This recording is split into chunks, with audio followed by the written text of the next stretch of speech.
What's up, weirdo? Shadetree Surgeon here. If you've been paying attention to the videos, you know that me and Shaylee are hopefully temporarily displaced. But just because we're displaced doesn't mean we're down on our luck. And it definitely doesn't mean I got time to sit around and feel sorry for myself. Besides, I'd much rather do something I enjoy a lot more than feeling sorry for myself. Let's go ahead and clean out the dungeon.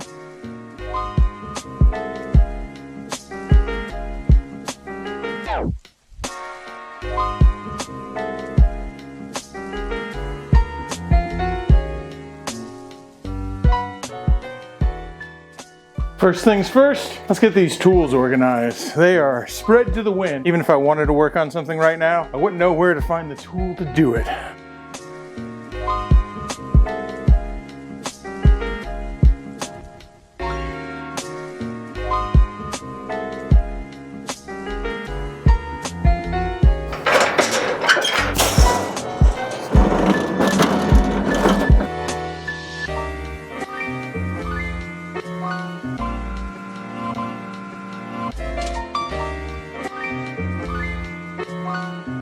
I'm not gonna lie to you guys, I am gassed. Doesn't seem like I should be really out of breath, feeling that tired because I haven't done very much on camera anyway, because I'm not filming most of this, mostly because it's just boring, you know? I do want to show you guys me setting up the shop and how I'm gonna get everything working here, and I know some people are interested in that, but nobody wants to see my fat ass humping stuff in and out of the storage unit and going back and forth, and it's been a whole day, man. It's been several hours of this, not to mention getting our old house all cleaned up. I've got miles to go before I sleep, but I know I'll feel better. Just freaking do it. I know that even though I'm totally gassed right now and all I want to do is sit on my couch and stuff my face, I know if I keep going, I will just feel so much better. Even though I have to enter the eternal pit of despair, I gotta go to the Home Depot. I really don't want to do that. And I don't even get to ride a motorcycle, which really makes it lame. But if I just get this shop ready, if I get it ready where all I have to do when I walk in here tomorrow, just walk in and it's ready to go for me, future me, who will feel much better and much more rested, will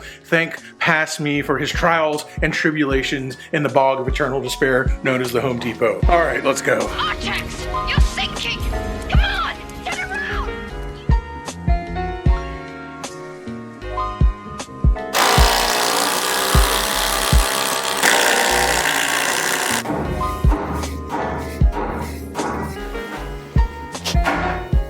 Perfect.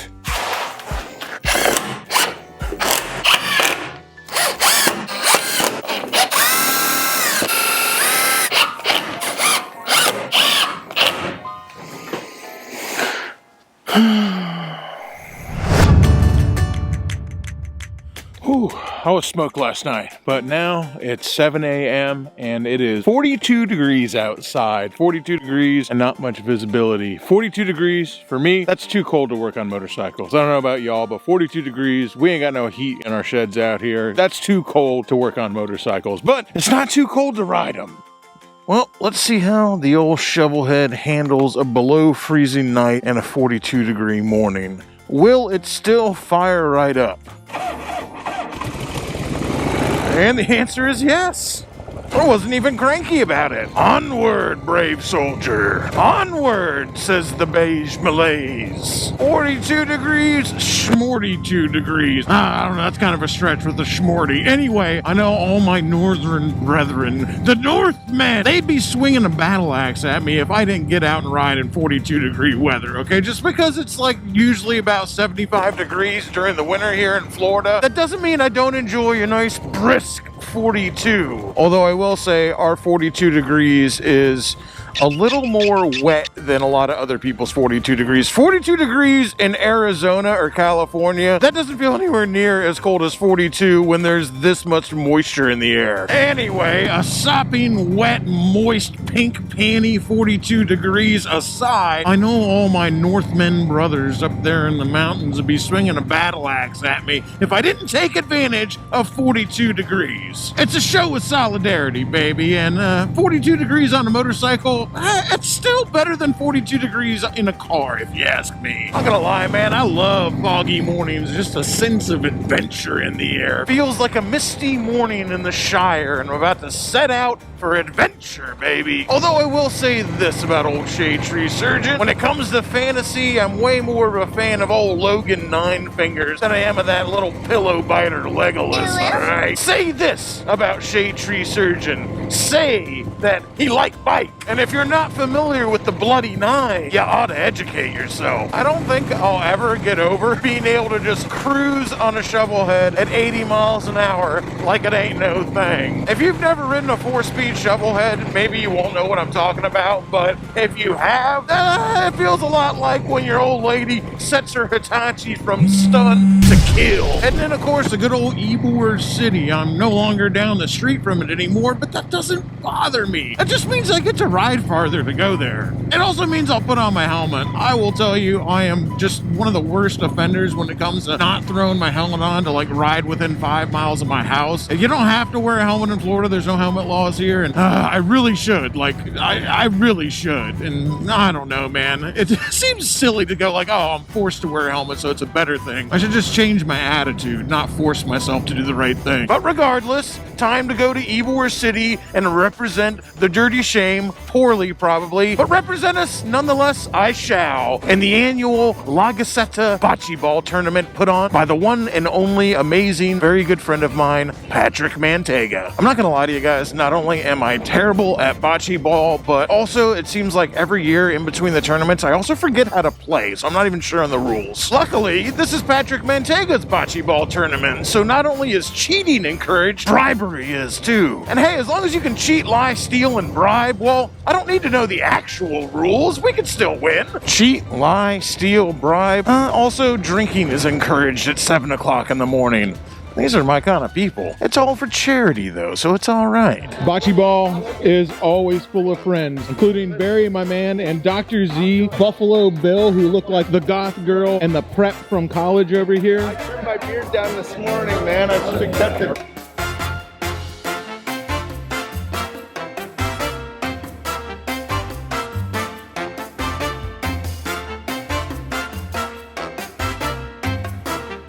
You ain't got a hair on your ass unless you put one of them pepperonis in there. Only in Ybor City. Louisa over here looking straight up like a New York socialite. The mysterious Dr. Girlfriend who's been up since 7 in the morning. Or no, you left the titty bar at 7 in the morning. Yes. The mysterious Dr. Girlfriend and Dr. Z. Some people might wonder how I know so many doctors. The first doctor I ever dated was a doctor of infectious diseases that worked at USF Health Center, and she never made me put a rubber on, so I figure I ain't gotta wear it with anybody because you don't know more than she does. Louisa, why are you making us look bad? You look fabulous. I know, she's a ringer. Dude. Distract. Here's how innocent Dr. Girlfriend is she goes, all the strippers really liked me. They were very nice. They were nice. Yeah, me and Dr. Z had to break the news to her. They don't actually love you. I've actually played this before. Dr. Girlfriend has never played this, but she Googled it this morning. I did. So research because I won't look like an idiot. you're with me, so you're already fighting an uphill battle. I don't know how to play at all. She's the chief strategy officer over here. Dr. Z, Tammy the Swamp Witch has officially got the winning, what do they call them, stones? Ball? Yeah, well, okay, that's just a ball, but that's the Paladino. Catalina. We need the Tampa Bay Rowdies. All right, Dr. Girlfriend, you're up. Do not mess this up. Tampa Bay Rowdies versus... Oh! She does not know her own strength. Isn't that bad? Can I get a mulligan? All right, one more try. I believe in you. That's a really big stick. And go, Tammy! You would think he's wearing a costume, but that's really just how Buffalo Bill dresses, I promise you. I thought we were going to pull it out of the fire, but unfortunately, We made it in the hole. Dr. Girlfriend threw the Paladina in the wrong place. Not where I threw the ball, so.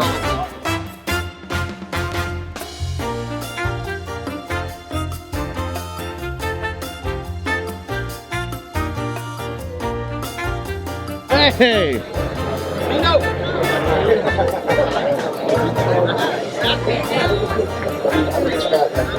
Oh! All right, Dr. G, it's all up to you. How far does it have to be? It's got to be 6 inches away from the wall. She's been being told that's 6 inches. Yeah, that's not 6 inches. it's more than 6 inches. Expressway 1 beats Tico 13 to 11. Well, that was good. I'm working it. Judges 1. Judges Wait, what? I missed on it. lane 2. You missed it? Judges 1. I didn't miss a thing. Speaking of Patrick.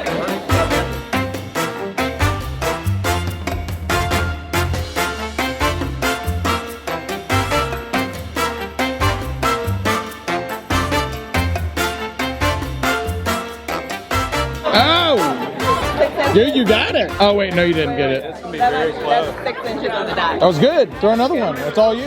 No, that's you. It's you. So you're all three. No, you guys can't do all 3. It's all on you. We lost, but look at this nerd actually watching who's winning. It's not cool to care. Don't you know that? What? It's not cool to care. I care so much. Yeah, I know. I do. Surprise, surprise. La Gazzetta won. Who would have ever called it? Let me tell you something amazing about the bocce ball tournament, the bocce ball tournament. Me and Dr. Z over here, we played our hearts out, which means we didn't try at all, even though Dr. Girlfriend very much wanted to win. But Richard actually paid the $1,000 for us to enter. I got my beer. And he got 1 beer for it. He got 1 beer and a poor sport showing from us. Playing for the glory of the dirty shame. The glory, dude. glory. Yeah. I threw the last I game because know. they didn't want to play anymore. But I did personally make some converts. I'm like, I'm playing for Dirty Shame. And they're like, I haven't been there. And I'm like, you're fucking missing out. Come to Dirty Shame. Boys, it was a hard-fought battle. We fought to the very end, and I'm happy to tell you, when the dust settled, the Dirty Shame emerged. Well, not victorious, actually. We'll go ahead and take not victorious, okay? I was really just trying to hang out with my friends, and I kind of threw the last game we did. At least it's very easy for me to say I threw it, because that sounds way better than I just suck at bocce ball. But the La Gazzetta bocce ball tournament at the Cuban Club is way more about hanging out with your friends than it is about winning bocce ball, even though La Gazzetta actually won. Seems fishy to me, but I ain't complaining that much because the after party is at the Dirty Shame. So even though the Dirty Shame lost, technically, we didn't really lose. We're still winning. I'll swing by the Dirty Shame for just one. I don't live right down the street anymore. I don't live half a mile away anymore. Can't be having too many out here, but I gotta have 1 more beer with all my friends. It's our victory. We're celebrating our victory. First off, I want to say that it was very convenient that Patrick may have taken La Gazzetta one entire thing. And Absolutely. also, now that I have to drink out of the Dirty Victory Cup. Yeah, baby, that was good. What to put in there, man? Tequila. What does victory taste like? Tequila. It tastes like a goddamn line. Like, I gotta drive back to Brandon now, so I gotta be careful. No, I'm not gonna not enjoy the ride, that's for sure. And maybe I'll get someone to drive me back out. I don't know. All right, I'll see you, man. The fuzz. Nothing to see here, officer. Just a dues-paying member of the Law-Abiding Citizens Club. Always good to hang out in the Dirty Shame. Question I get a lot, and it's always kind of a weird one for me to answer, is do I work at the Dirty Shame anymore? And every time I get asked it, it's always kind of asked with this connotation like, you do YouTube for a living now. What I always say to that is, geez, oh Pete, I'm glad I don't have to do YouTube for a living. That would really suck. When it comes to the Dirty Shame, and Richard will back this up, when I get asked whether I work there or not, my usual response is, I do as little work as possible, which is usually what I say to Richard too, and I get that most people don't understand that. And I want to give people a real answer, but I also have to admit that there's a lot of this that's personal to me. The Dirty Shame is basically a family business. I didn't open the Dirty Shame. I didn't pay to have it open. I didn't put a bunch of money into it the first year that it opened. That was 2004, by the way. My very first day at Dirty Shame was Guavaween 2004. I was freshly 21. It was an insane experience. I got about 15 minutes of this is how you work at a bar. I had previously never worked in a bar, let alone gone to a bar. And Richard has been my mentor both for the bar business and for basically business in general. Richard gave me a deal that most people would say no to, and that's called sweat equity. If you don't know what sweat equity is, it's you work here for free and you're gonna own it one day. And that's what I got offered. And if anybody else in the world told me hooking up with somebody who was starting a business, and instead of offering them a piece of the business or they're offering them money, they said they'll give them sweat equity for their work, I would say run as far and as fast as possible. Well, I didn't, and I got rewarded in a huge way. That is pretty rare. As far as what my role is at the Dirty Shame today, you know what? I bartended for 18 years. 18 years I was on my feet 5 to 6 days a week, 10 to 12 hours a day. I was standing up, I was behind the bar, I was busting my ass, and sometimes they're longer, sometimes they're later. So when somebody goes like, oh, you don't bartend anymore, with the connotation of like, oh, you think you're too good to bartend or you think you're too special to do that, like,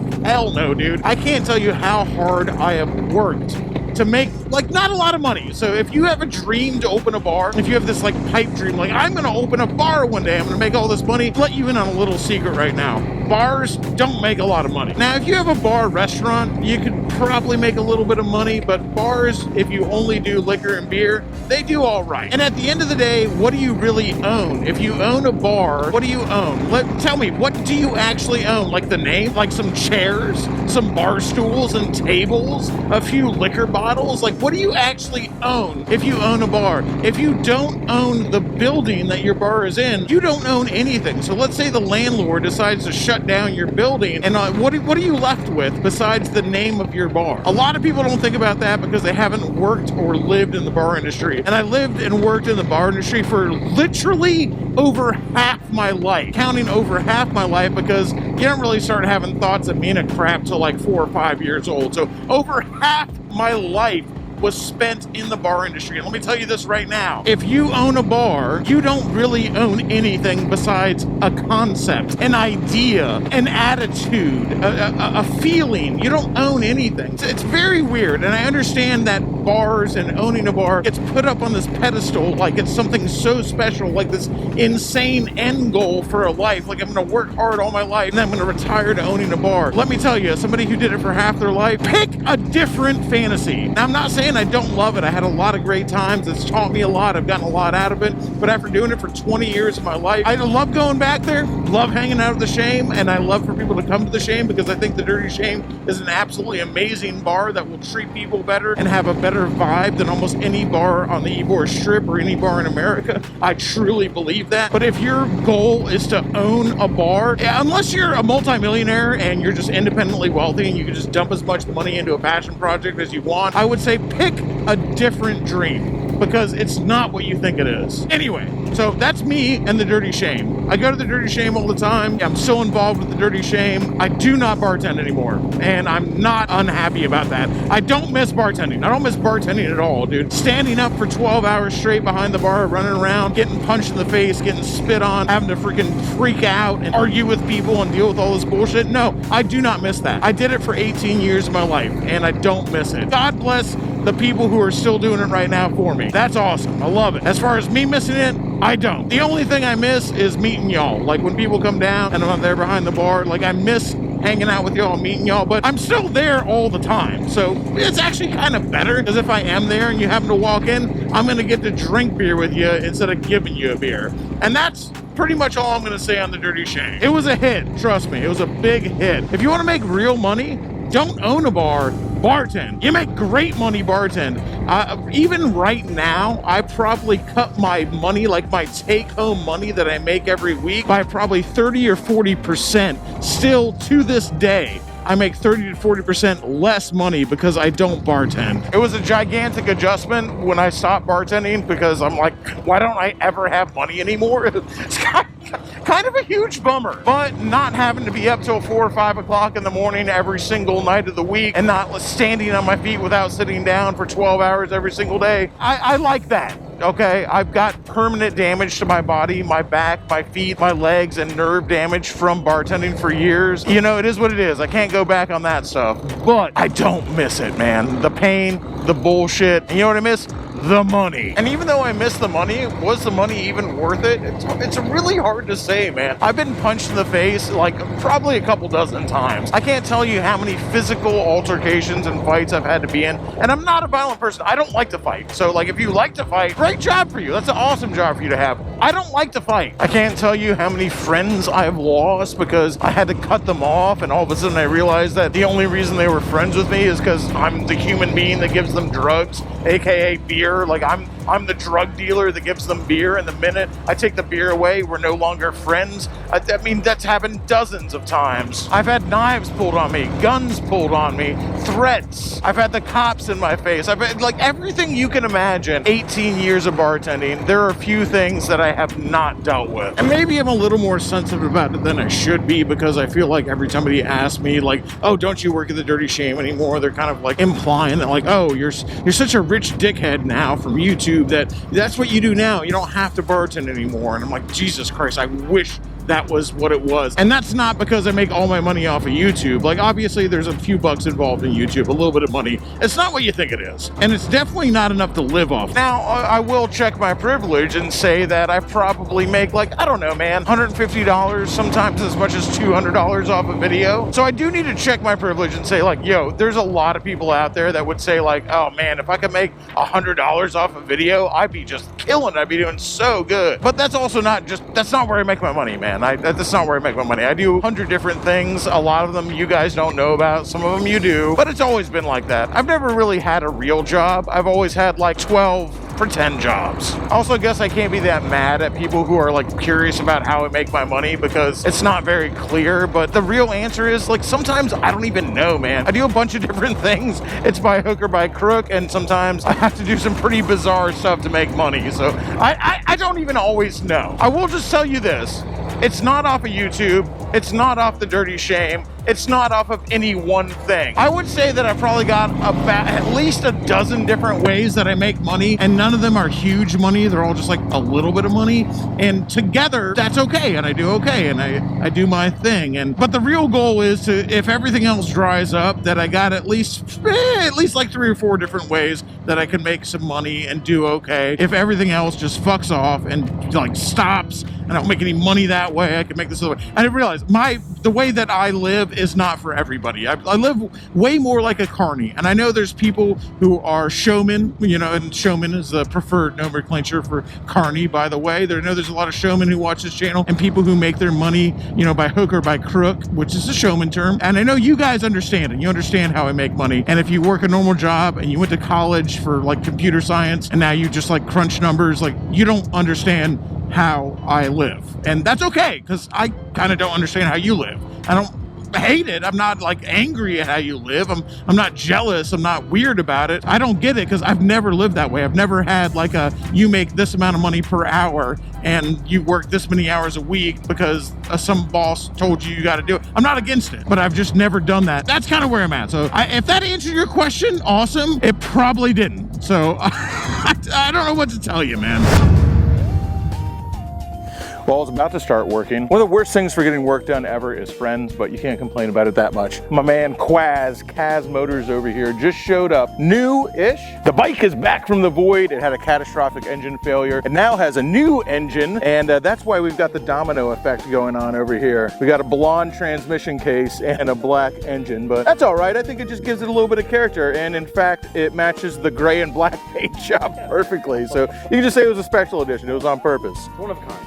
See? Those are the kind of words we like to use around here. Back in the dungeon. As I said earlier, friends are not good for your productivity, but it's good to have good friends. I'm not kicking you out, Kaz. You can stay. But we are going to get back to organizing my tools, which I said I was going to do at the very beginning of this video and then just neglected to do. So I moved the tool cart around, and I could have just lied and said I did it, but I didn't do it, so let's do it.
my man Shep over here, aka Groundskeeper Willie. Hey, Shep is taking off to Maine right now, coming back with a pretty cool surprise. 2 p.m. I'm hitting the road for Maine. In the rain, only 1,600 miles to go. Yeah. Drive safe, my friend, and keep an eye out for that surprise in the next video. I'm out of here, man. All right, brother.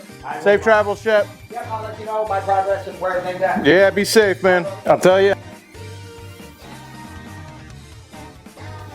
It might not be perfect, but it certainly feels a lot better than it did a few days ago. When you're out of control of a few things in your life, exacting control over that which you can control, you know what? That usually feels pretty good, man. And I'm feeling a lot better than I was a little while ago.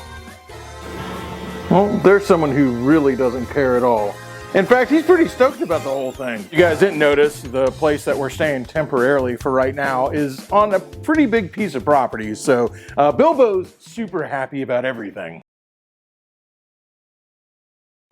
Appreciate you guys sticking with me as we get our proverbial shit back together. As I said multiple times in the past couple videos, I still feel like an incredibly lucky person. I'm incredibly fortunate, and when I count up my wins and my losses, I still feel like I got way more in the W category than I do in the L. And that's thanks to all the amazing support I have in my life. I'm a very lucky person. I've got amazing people in my life, and I count myself thankful every day. And when I wake up in the morning and I think I'm gonna be in a bad mood, all I gotta do is think about all the amazing people in my life. And if it doesn't put me in a good mood, it at least makes me feel really, really guilty about my bad mood. It's hard to sit there and feel sorry for yourself when I'm doing this good and there's a lot of people in this world who aren't doing that good, which brings us to the beige malaise and the fact that you got less than a week, less than 7 days to grab a ticket if you want to win this motorcycle. We'll be pulling a winner live. We're charging for the camp out this year, but if you buy $100 worth of tickets, you get into the camp out for free. $100 worth of tickets, that gets you into the camp out all 3 nights for free food, free beer, all you can eat, all you can drink, $100 worth of tickets that goes straight to charity. Of course, we're talking about Forgotten Angels and all the work they do to help end the cycle of abuse in the foster care system. These kids out there don't even get their first chance. They don't get a chance to fail even. They're abused, mistreated, sexually abused, physically abused, mentally abused by their birth parents in ways that would make your toes curl, ways that I can't even understand how you could treat another person, let alone your child, like that. And I don't want to say like every foster home is bad. There's a lot of amazing foster parents out there, but what I'm talking about right now is the bad actors. These guys who get these kids coming from these horrible situations. They treat them as cash cows. They're allowed to put up to 3 or 4 of them in a room. They can have up to 3 bedrooms in a house with these kids in there. They get about $1,000 a month per kid. You do the math. I'm not doing the math. You do the math. This sounds absolutely unbelievable, but they don't have to provide them any food. They don't have to provide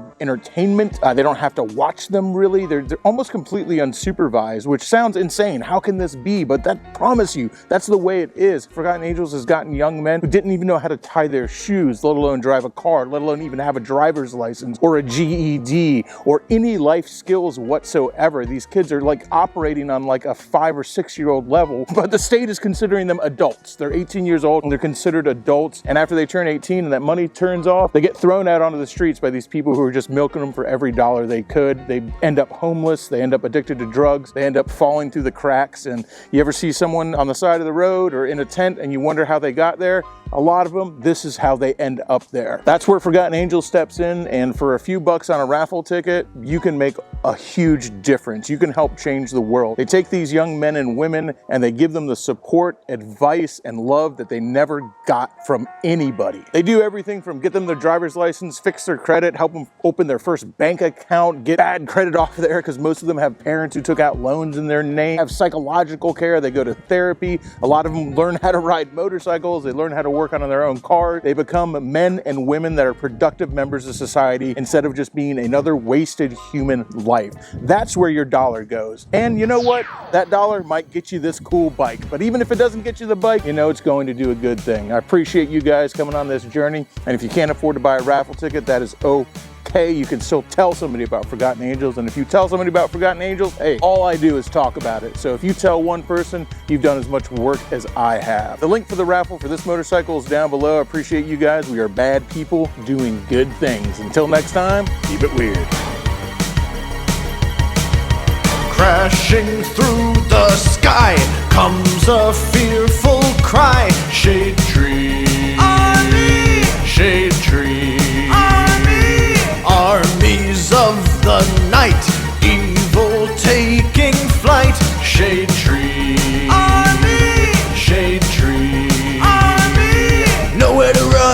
nowhere to hide, panic spreading far and wide.